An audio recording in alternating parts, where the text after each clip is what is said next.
नमस्कार दोस्तों, अपने इस वीडियो में आपका स्वागत है। आज के इस वीडियो में हम लोग देखने वाले 8वां वेतन जो अपना घोषित हो चुका है, उसके रिगार्डिंग ये वीडियो होने वाला है। वीडियो को आखिरी तक देखते रहिए और इस यूट्यूब चैनल पर पहली बार आए तो वीडियो अपने चैनल को सब्सक्राइब करना ना भूलें। तो आज का जो वीडियो उसमें हम लोग ये देखने वाले हैं कि जो अपना 8वां वेतन है घोषित हो जाए 1 जनवरी 26 से केंद्र में लागू होगा, ऐसा एक अनुमान लगाया जा रहा है। और सिफारिशें वगैरह जो है इसी साल मिलने की संभावना है। उसमें सरकारी जो सैलरी है वो 38% और पेंशन भोगियों की 34% बढ़ने का अनुमान है। लगभग इसमें 1.15 करोड़ केंद्रीय कर्मचारी और पेंशनर्स को इसका फायदा होगा। अभी केंद्र सरकार ने क्या किया, आम बजट यानी बजट अपना 1 फरवरी को है। बजट से पहले ही सरकारी कर्मचारी एक बड़ा फैसला लिया और प्रधानमंत्री नरेंद्र मोदी जी की अध्यक्षता में हुई एक कैबिनेट बैठक में सरकार ने 8वें वेतन आयोग के गठन को मंजूरी दी है। इससे 45 लाख कर्मचारी और 65 लाख पेंशनर्स को फायदा होगा। और 7वें वेतन आयोग का कार्यकाल 31 दिसंबर 25 को यहाँ पर खत्म होगा और 1 जनवरी 26 से 8वें वेतन आयोग का कार्यकाल शुरू होगा। अभी कैबिनेट फैसले से जानकारी देते हुए सूचना और प्रसारण मंत्री अश्विनी वैष्णव जी ने बताया कि यह सुनिश्चित करेंगे कि 7वां वेतन आयोग का कार्यकाल पूरा होने से पहले ही नए वेतन आयोग की सिफारिशें मिल जाए। अभी आज़ादी के बाद से 7वें वेतन आयोग गठित किए हैं और अधिकतर राज्य सरकारें इसी का पालन करती है। ऐसे में 29 राज्यों में करीब 1,40 करोड़ कर्मचारी और पेंशन की संख्या इसमें तो पेंशनर की संख्या इसमें 20 का फायदा मिलेगा।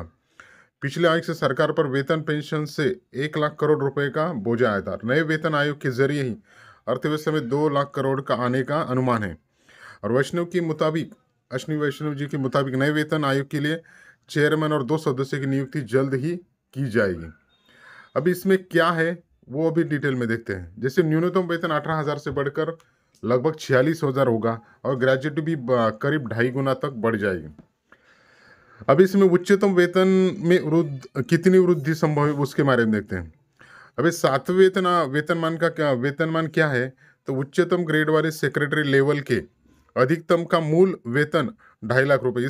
इनके वेतन में महंगाई भत्ता नहीं जुड़ता, इसलिए 2.57 के फिटमेंट फैक्टर के आधार पर 8वें वेतन आयोग का वेतनमान बढ़कर 6.40 लाख रुपए हो जाएगा। और इनकी ग्रेजुएटी पर असर यानी ग्रेजुएटी अधिकतम सीमा 30 लाख ही है।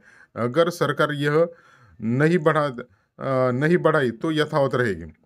अन्य क्या फायदे होंगे इससे, तो केंद्रीय कर्मियों को 34 माह के मूल वेतन के बराबर होम लोन केवल 8.5% के ब्याज पर मिलता है और छठे वेतनमान में यह लोन राशि 7.5 लाख थी, तो ये 3.2 गुना होकर 25 लाख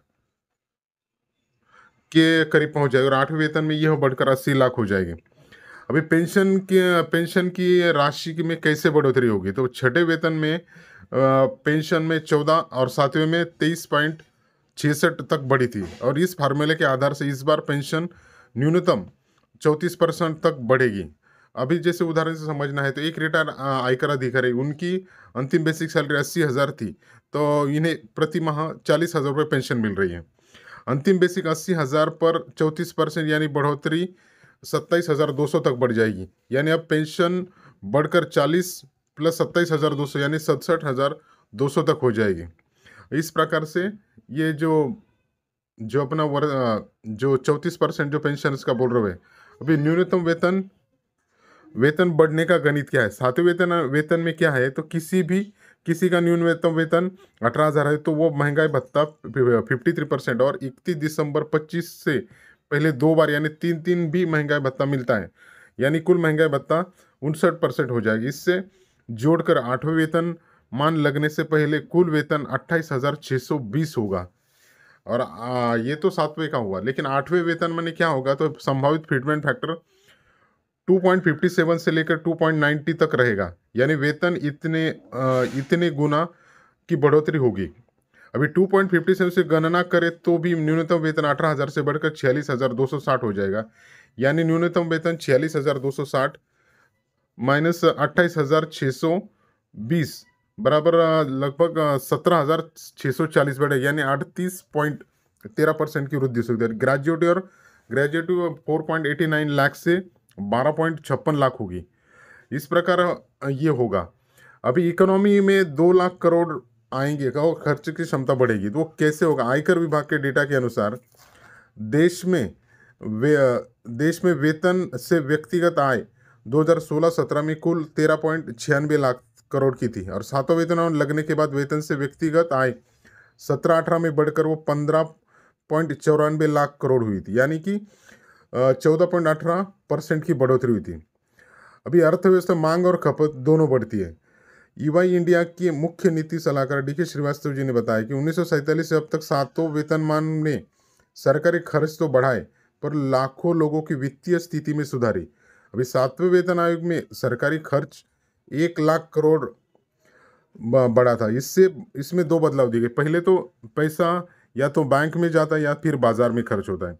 दूसरा, बाजार में जाता है तो मांग तेजी से बढ़ती है, यानी कि मांग और खपत दोनों का गुणात्मक प्रभाव होता है। वाहन बिक्री एक साल में लगभग 14.22% का इजाफा। छठा वेतनमान मिलने के बाद 17-18 में वाहनों की बिक्री 14.22 से बढ़कर 2.5 करोड़ हो गई थी। अभी होम लोन यानी कि एक साल में 11% की बढ़ोतरी हुई थी। इस प्रकार से अलग अलग यहाँ पर सातवें वेतन आयोग में बड़ा अधिकतम सैलरी जो 80,000 से बढ़कर 2.5 लाख तक हुई थी। अभी पहला वेतन आयोग जो लगा था अपना, उसमें 1947 उसमें न्यूनतम सैलरी 55 थी और कर्मचारी 15 लाख थे। जैसे दूसरा लगा 1959 में, तो उसमें न्यूनतम सैलरी 80 और जो कर्मचारी थे वो लगभग 25 लाख थे और वृद्धि 14% हुई। तीसरा वेतन आयोग लगा था 1973 में, उसमें न्यूनतम सैलरी 185 और 19% बढ़ा था, वृद्धि हुई थी और कर्मचारी थे 30 लाख। अभी चौथा वेतन आयोग लगा 1986 में, उसमें 750 न्यूनतम सैलरी और 30% से वृद्धि हुई तो और 35 लाख कर्मचारी थे। इसी प्रकार पांचवा जो वेतन 1997 में 2550 न्यूनतम सैलरी, 40% की वृद्धि हुई और 30 लाख कर्मचारी थे। अभी 2008 में छठा वेतन आयोग लगा, उसमें न्यूनतम सैलरी 7,000 थी और उसमें वृद्धि हुई थी 16 से 22% के करीब और कर्मचारी थे 60 लाख। अभी 2016 में सातवां जो वेतन आयोग लगा, उसमें 18,000 न्यूनतम सैलरी और 30 से 40% की वृद्धि हुई थी और उसमें लगभग कर्मचारी 1 करोड़ थे। और ये 8वें वेतन में कर्मचारियों की संख्या और पेंशनर्स की जो संख्या है वो अधिकतम हो चुकी है। और इसके ऊपर हमारे भारत के जो प्रधानमंत्री नरेंद्र मोदी जी, उन्होंने कहा कि सरकारी कर्मचारी विकसित भारत के निर्माण में महत्वपूर्ण भूमिका निभाते हैं। उनके प्रयासों पर ही हमें गर्व है और कैबिनेट द्वारा वेतन आयोग के निर्णय से उनकी आर्थिक स्थिति में तो सुधार हुआ और खपत और बढ़ेगी। इससे देश की अर्थव्यवस्था मजबूत होगी। इसी प्रकार से हम लोग इसमें देख चुके हैं कि सरकारी सैलरी जो कर्मचारी उनकी 38% और पेंशनर की 34% बढ़ सकती है। इस प्रकार से हम लोगों ने इस वीडियो में देखा भाई। और इसके बारे में अगर जानकारी लेना है हमको, तो और अपना जो फिटमेंट फैक्टर के चार्ट जो है उसके बारे में हम लोग थोड़ा सा अभी जो फिटमेंट फैक्टर 2.28 का जो है, इसमें अगर देखने जाएंगे हम लोग, ये 7 PC में न्यूनतम जैसे जो अपना बेसिक है उसको मल्टीप्लाई करते हैं 2.28 से।